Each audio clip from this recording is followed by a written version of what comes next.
Olá, pessoal, muito bem-vindos a mais um encontro em comemoração à Semana da Experiência do Paciente 2022 da Patient Centricity Consulting.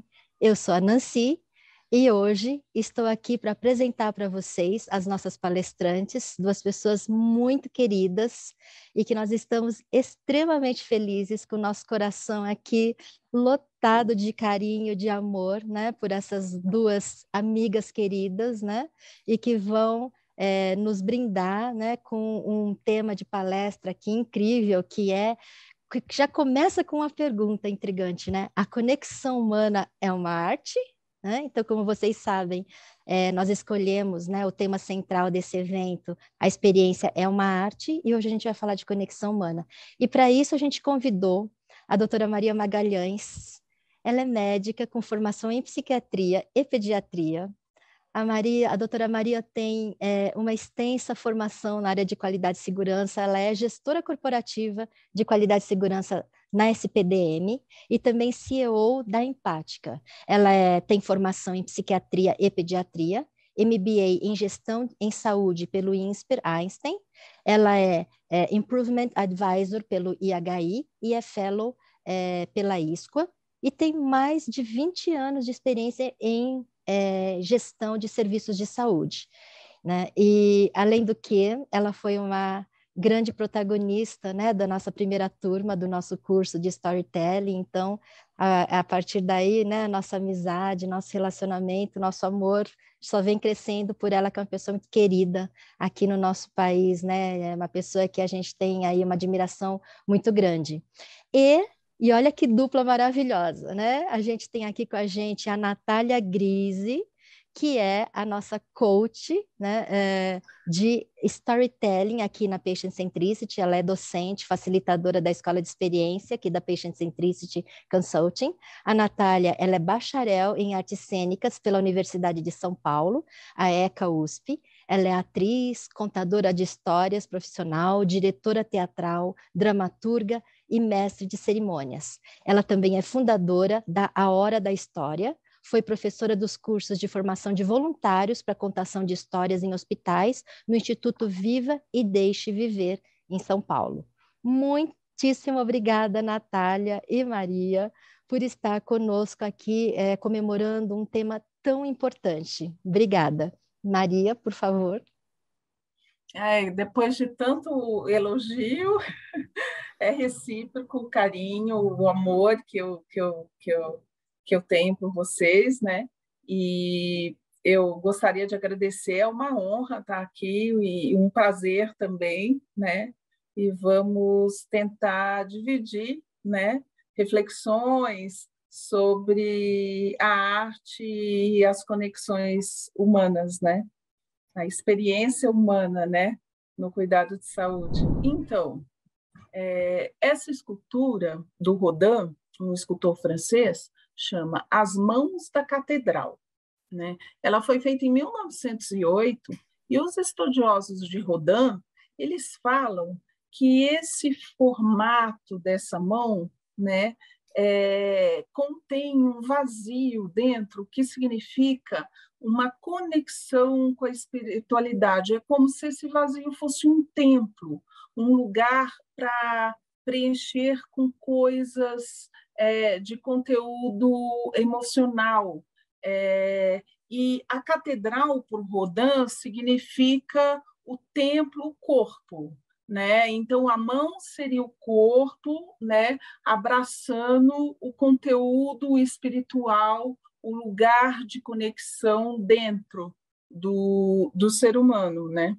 Ele faz um convite para a autorreflexão, para olhar para o vazio que a gente tem internamente, para as nossas coisas de alma, né? E aí, com tudo isso, eu quero refletir e eu penso que a conexão humana é sim uma arte. E a gente, a mente humana é mágica, né? E a mente humana, ela pode lembrar do passado, lembrar de histórias, ela pode recontar uma história. E, às vezes, o mesmo episódio, várias pessoas vão contar de maneiras diferentes. Por quê? A mente humana filtra as coisas do ambiente que são significativas emocionalmente para a gente. E, filtrando, cada um vai ter uma versão daquele momento, daquela experiência, né? A mente humana pode vislumbrar o futuro, criar sonhos. A gente é capaz de sonhar, de construir novos caminhos para velhos problemas. A mente humana é capaz de se colocar no lugar de alguém em outro lugar no país, em outro lugar no mundo, ou alguém em outra profissão, e ela é capaz de dar significado para coisas como para pequenas coisas, é capaz de perceber uma voz falando ríspido e um olhar carinhoso, né? E tudo isso faz com que as pessoas veem de forma diferente a mesma realidade, como a mágica de uma pessoa ver o céu como Copérnico, né? Preocupado em como os planetas rodam em volta do Sol, ou pode ver igual um fotógrafo da NASA, fotografando a Via Láctea, né? Ou pode ver o Sol como Van Gogh, né? Um pintor holandês. Esse quadro chama A Noite Estrelada. Como Van Gogh vê o céu, o mesmo céu, vendo de formas totalmente diferentes. E o milagre da mente humana é exatamente esse: conseguir ver o mundo como ele não é, né? E quando você vai encontrar uma pessoa, o cuidar é um encontro. E esse encontro é um encontro entre dois mundos diferentes. Você precisa estar aberto para tentar entender esse mundo do outro, né? Você precisa estar com o seu mundo tranquilo para poder entender o que o outro está sentindo, o que o outro está falando, né? E são dois mundos com necessidades diferentes. O médico, às vezes, está cansado, a enfermeira cansada, irritada, mas tem essa necessidade desse encontro. E o cuidar é uma conexão que, quanto mais forte essa conexão, quanto maior a relação de confiança, mais chance o cuidado de saúde tem de dar certo.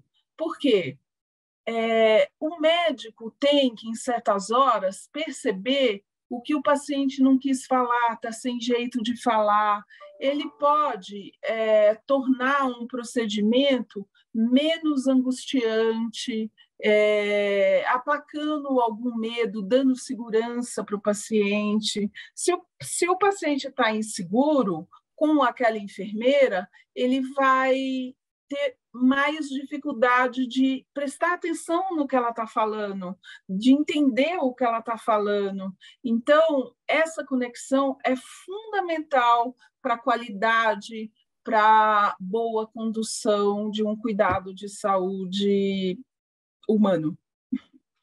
É isso. Eu passo agora a palavra para a Natália. Na China, há muito, muito tempo, havia um grande imperador. E esse imperador, ele tinha um palácio que era uma das grandes maravilhas do mundo, todo construído em mármore, com torres feitas de marfim. Nas paredes, afrescos de prata e ouro. E espalhado como decoração por todo o palácio, havia tecidos maravilhosos, da seda mais pura e traçados com fios de ouro. Ao redor desse palácio, um jardim, mas um jardim de igual maravilha. Tinha lagos com peixes coloridos, tinha flores perfumadas e raras por todos os lados.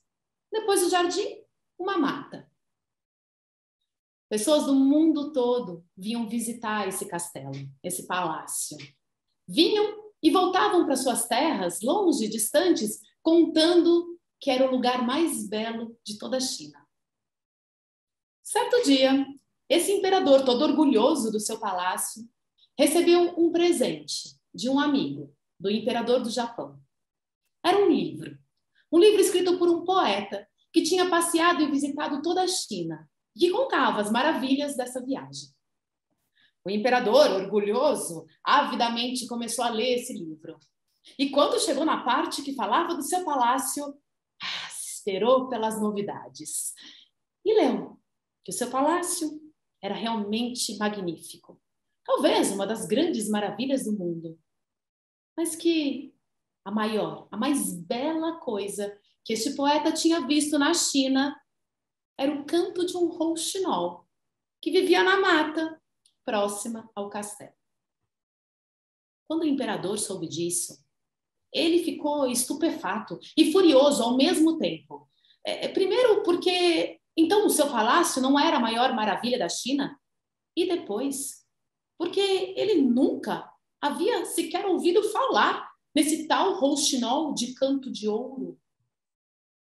Então, imediatamente ele mandou que viesse o primeiro-ministro conversar com ele e exigiu que o tal rouxinol, naquela mesma noite, cantasse ao imperador. O primeiro-ministro saiu da reunião atrapalhado. Ele nunca tinha ouvido falar em rouxinol nenhum.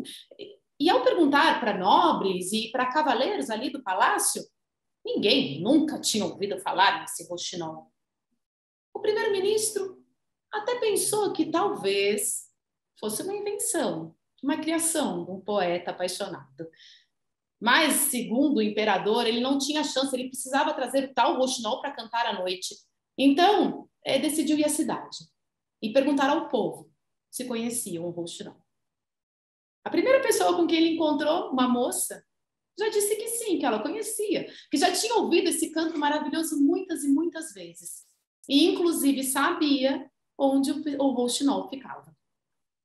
Bom, a moça levou o primeiro-ministro e alguns súditos do imperador até a mata. Se colocou aos pés de uma enorme árvore, olhou para cima e apontou um galho. Todos olharam e viram a ave. Era uma ave tão simples, uma penugem acastanhada, olhos escuros, pequena. Era um rouxinol comum. A frustração foi geral. Mas alguns segundos depois, o rouxinol começou a cantar. E seu canto era tão belo, que todos ficaram ali por um instante paralisados. Quando finalmente o rouxinol terminou de cantar, ele foi convidado para cantar naquela noite mesmo ao imperador. E aceitou com honra. Então, naquela noite, o palácio foi preparado, enfeitado com flores. Os chãos foram todos preparados, limpos, colocaram tapetes e o imperador convidou as pessoas mais importantes de toda a China para estarem presentes. Do lado do trono havia uma gaiola de ouro e na hora combinada, o rouxinol adentrou o palácio, se colocou diante do imperador e começou a cantar. O silêncio era tomado por aquelas notas maravilhosas que tinham um improviso e uma beleza que foi tocando o coração de cada um. E o imperador, como há muito, muito tempo não ficava, ficou emocionado. Deixou cair uma lágrima do seu olho. Quando o rouxinol terminou aquele canto, o imperador pediu que ele ficasse morando no palácio, para que cantasse para o imperador todos os dias, e que, em troca, ele daria tudo que o rouxinol quisesse, mordomia, o que ele pedisse. A ave aceitou, dizendo que, na verdade, a única coisa que ele queria é que, quando ele cantasse, tocasse o coração das pessoas. E que, vendo a lágrima pingando do olho do imperador, tinha certeza que ali ele teria isso. E por isso aceitava. Bom, o pássaro passou a viver no palácio, dentro daquela gaiola de ouro. E uma vez por dia, podia até voar pelos jardins do palácio. É claro que com uma correntinha amarrada na sua patinha e com a outra ponta da corrente amarrada nos braços do primeiro-ministro, para que não corresse o risco de fugir. E assim foi passando o tempo. Até que, certo dia, o imperador da China recebeu outro presente do seu amigo, o imperador do Japão. Quando ele abriu a caixa, era um pássaro de ouro. Era maravilhoso. Era uma joia. Nos seus olhos, rubis. Nas penas laterais das asas, esmeraldas. E no rabo, diamantes. O pássaro tinha uma chavinha que, ao ser girada, dava corda. E ele cantava uma melodia. E, gente, era uma melodia maravilhosa. O pássaro era realmente uma preciosidade. E o imperador da China ficou tão encantado com seu presente que, mais uma vez, convidou as pessoas mais importantes de todo o reino para virem ali, ouvir aquele pássaro. O rouxinol da mata, por algumas vezes, tentou cantar junto com aquele rouxinol mecânico. Mas o timbre do rouxinol de ouro era um pouco metálico e não combinava com os improvisos do rouxinol da mata. E assim, ele foi se calando. Certo dia, o rouxinol aproveitou a distração de todos e fugiu, escapou, voltou para a mata. Mas o imperador nem bravo ficou. Afinal de contas, ele estava tão deslumbrado com seu presente, com seu pássaro mecânico, que nem tinha tempo mais para o rouxinol da mata. E assim, todos os dias o imperador colocava o seu rouxinol de ouro para tocar. E tinha uma maravilha que era que ele tocava sempre a mesma música, sempre a mesma canção. E assim, todos já sabiam que iam ouvir, o que era muito apaziguante para o coração, e também todos podiam cantar juntos, né? Os dias foram passando, meses, anos, até que um dia, o imperador, ao dar corda nesse rouxinol mecânico, ouviu um crack e nada tocou. Desesperado, mandou que viesse o melhor relojoeiro de todo o império para consertar o maquinário do bicho. E ele, ao abrir a ave, viu que era apenas uma mola que havia quebrado, e ele rapidamente trocou essa mola. E o pássaro voltou a cantar. Só que, ao olhar o mecanismo, esse relojoeiro percebeu que estava tudo muito gasto e avisou o imperador que, se ele quisesse que o pássaro continuasse tocando por muito, muito tempo, o ideal é que colocasse-o para tocar apenas uma vez por ano, para que ele não quebrasse de vez. E assim, conformado, o imperador seguiu, fazendo dessa forma. Até que certo dia, o homem adoeceu. Caiu com uma doença que ninguém sabia a cura. Foram chamados médicos de todos os cantos do mundo, mas ninguém conseguia uma solução para o problema daquele imperador. E então, certa noite, muito cansado, deitado na cama, no cômodo real, esse imperador estava sozinho. Os criados tinham ido descansar. Os médicos se reuniam tentando arranjar uma solução para algo que não viam. E esse imperador, deitado na cama, abriu os olhos, olhou para o lado e viu a morte.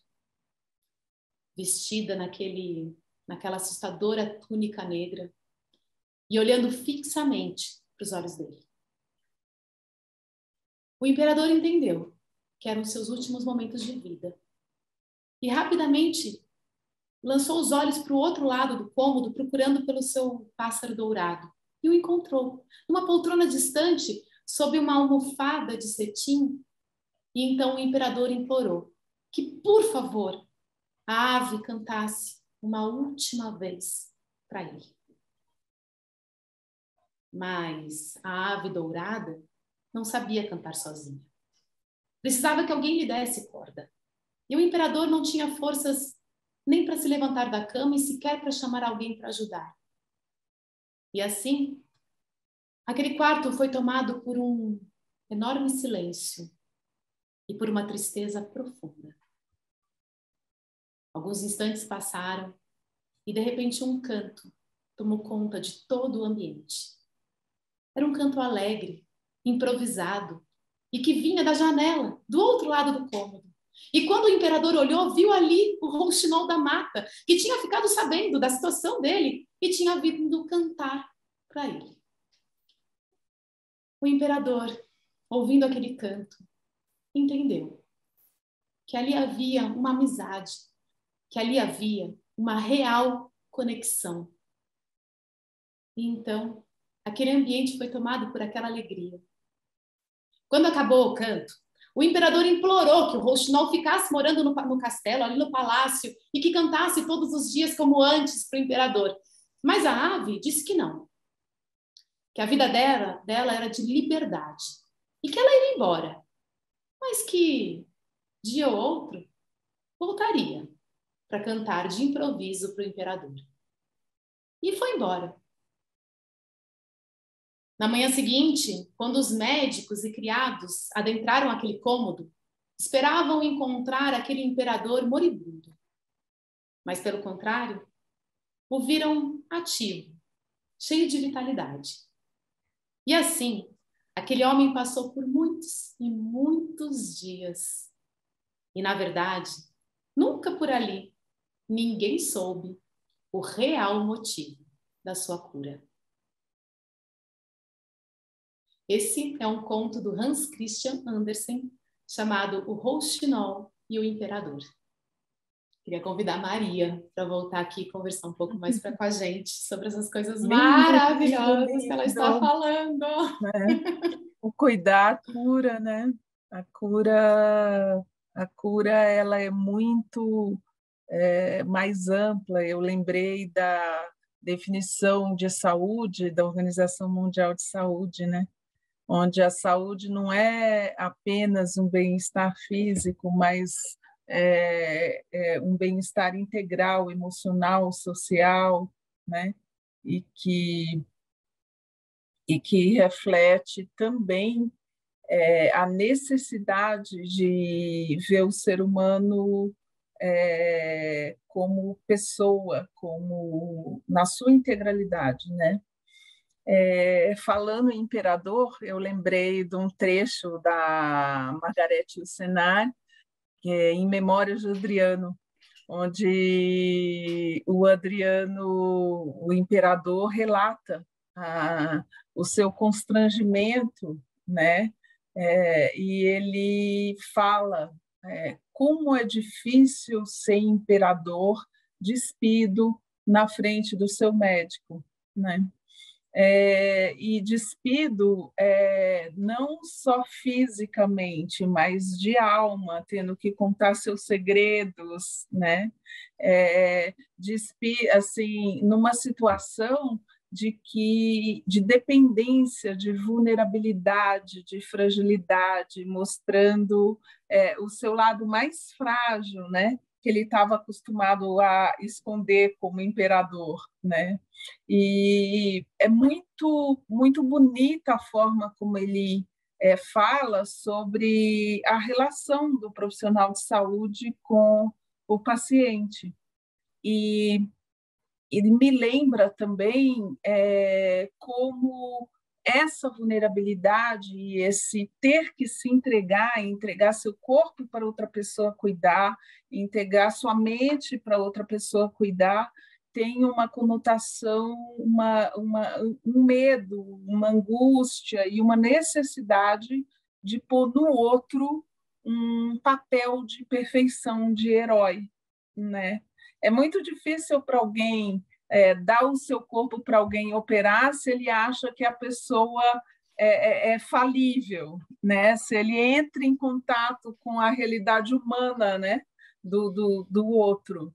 E o profissional de saúde acaba assumindo esse papel social de herói e de perfeição. Então, ele, com o tempo, ele acaba se negando ao direito de ficar triste, de ficar doente. O profissional de saúde vai trabalhar doente, não se cuida, ele entra no papel social da perfeição que a sociedade dá para ele, né? E isso faz com que... Bom, eu tenho uma história de um amigo meu que me contou que logo que a gente começou a trabalhar, e ele chegou assim, Maria, Eu queria ser um médico mais humano, mas eu vejo tanta coisa, tanta desgraça no pronto-socorro, que se eu me abrir muito emocionalmente, eu não aguento trabalhar, porque eu vou ficar chorando o tempo todo, né? Aí como tem gente que fala, eu não aguentaria ser médico, né? E aí eu fico pensando, será que a gente aguenta? Né? Então, muitas vezes, é uma coisa de preservação da estrutura psíquica, você criar mesmo mecanismos que Freud chama de mecanismos de defesa, é como se fosse um distanciamento emocional.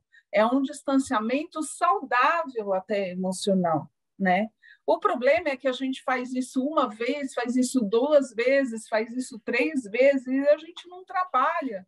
A gente não tem hábito de conversar sobre as emoções, né? A gente termina um plantão conversando sobre o exame que foi feito ou não, mas ninguém comenta sobre o que sentiu, a angústia que sentiu, o medo que sentiu, porque é meio um assunto proibido, sabe? Porque a gente tem que ser perfeito. Então, isso daí faz com que exista um distanciamento, que as pessoas chamam de frieza, né? Então, é a frieza do profissional de saúde, né? Freud fala, tem uma das questões que ele observou no comportamento humano foi o princípio do prazer. O que dói uma vez, dói outra vez, depois você não vai lá de novo, né? Você vai, é que nem uma mão, você põe no fogo, você aprende que aquilo dói, você tira. Então, é uma coisa inconsciente, não é uma coisa nem voluntária, você se distancia, né? E aí eu acho que é muito lindo, porque essa distância, ela é protetora, ela é necessária em vários momentos, mas ela te priva do mais bonito da relação, que é o encontro, que é a vida, que é a emoção. Então, é como se você tivesse que treinar, se proteger algumas horas, mas não perder esse lado mais lindo do processo de cuidar, que, na verdade, é a essência da nossa profissão, né? É a essência do cuidar. E a arte, eu acho que entra aí. Tem um mecanismo de defesa, que é um mecanismo de defesa também, que é a sublimação. Então, você pode usar uma proteção, ficar frio, você pode se distanciar, mas você pode também sublimar, que é o que o artista faz com as emoções. Você tem aquela energia de tristeza, você tem aquela energia de alegria, e você muda o céu, você muda o céu que você está vendo. Você está triste, você põe aquela energia para criar um significado bonito para aquela história, né? Então, é isso que é arte, é criar significados bonitos para a realidade, que sejam tristes, que sejam alegres, mas são simbolicamente capazes de despertar sentimentos e de fazer que a gente aprenda e se conecte com o outro, né? Então, eu acho que o papel da arte é esse, por isso que eu acho que o encontro é sim, o processo de cuidar é sim uma arte, e uma arte de conseguir se encontrar, né, com o outro. É isso. Agora eu passo para a Natália.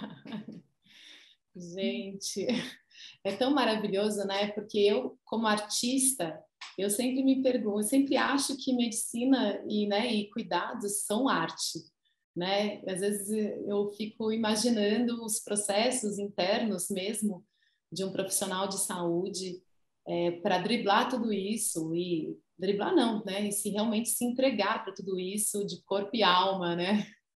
E é maravilhoso ver a Maria falando, porque ela fala do lugar da medicina e ela toca em mim, artista, né? Nos meus processos criativos, na maneira como eu opto por ver o mundo. Então, é muito intenso, mexe muito comigo também. Tudo que você está falando, Maria, a gente depois que terminar aqui tem que bater um papo para eterno. Mas eu queria Eu acho aproveitar. ótimo, porque eu acho que puxa o lado melhor das pessoas, né? Puxa o A gente lado na melhor das arte pessoas, que é também ressignificar as histórias, né? E é onde a gente faz, é na arte que a gente faz nossa conexão, é no sentimento que a gente conecta. A gente não conecta no exame, no tratamento, a gente conecta na emoção, a gente conecta na humanidade da gente, né?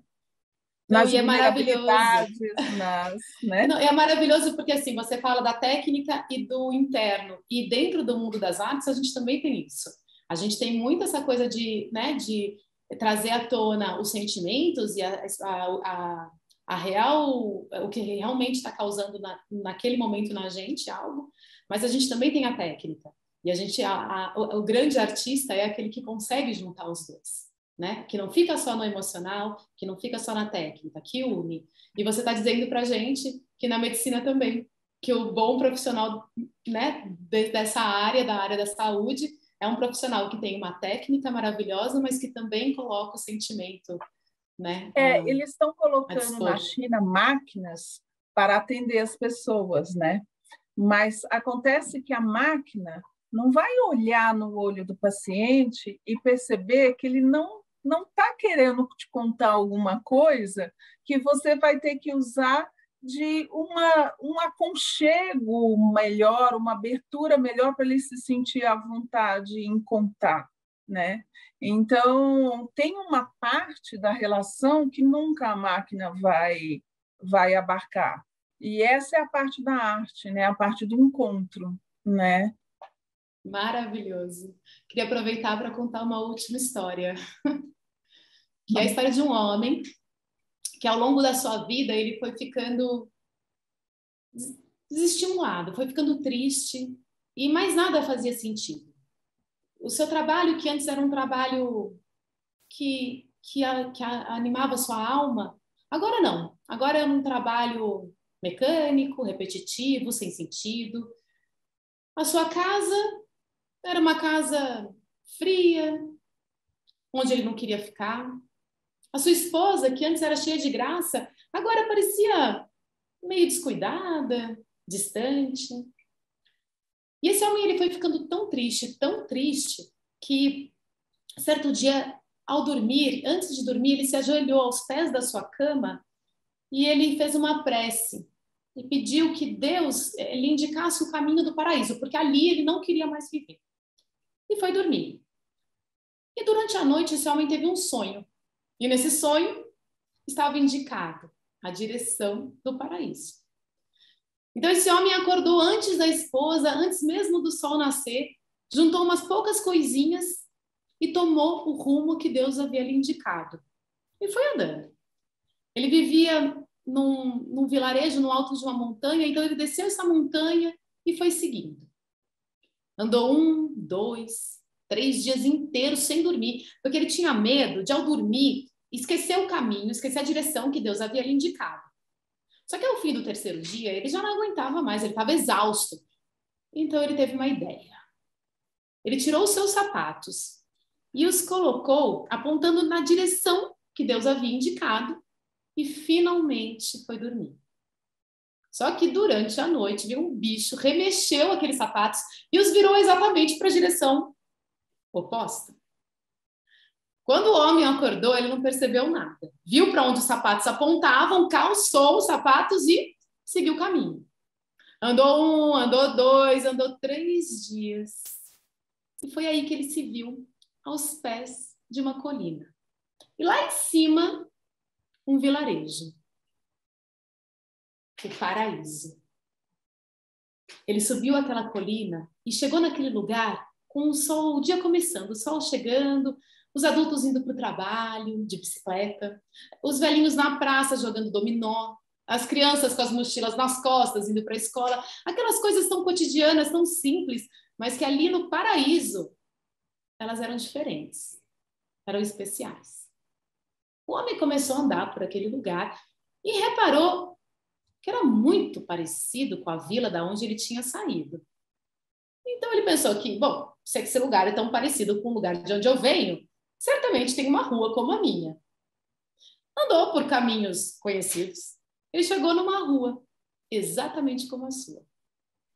Pensou, bom, se aqui tem uma rua como a minha, com certeza tem uma casa como a minha. Então ele andou até o meio da quadra e chegou numa casa, exatamente como a sua. No paraíso tinha um lugar reservado para ele. A casa era exatamente como a dele mesmo, mas não, tinha uma coisa diferente. Era uma casa acolhedora, era uma casa confortável. Ele queria estar ali. E assim, olhando para dentro da casa pela janela, de repente saiu uma mulher por ali. E era igualzinha a esposa dele? Quer dizer, igualzinha não. Tinha uma coisa diferente. Era uma mulher com graça, com vitalidade. E essa mulher estava dando uma bronca nele. Chamava que ele estava atrasado para o jantar. Entrou, jantou. Comeu a melhor refeição de toda a sua vida. E depois foi dormir. No dia seguinte, logo cedo, ele foi acordado pela esposa com uns chacoalhões, dizendo que ele estava atrasado para o trabalho. Então quer dizer que no paraíso a gente também trabalha? Pegou as suas ferramentas e foi para o trabalho. O trabalho era igualzinho. Quer dizer, igualzinho não. Era um trabalho com sentido. Esse homem ficou vivendo nesse vilarejo o resto dos seus dias. E ele nunca percebeu que o lugar de onde ele tinha saído era exatamente o lugar para onde Deus o havia mandado de volta.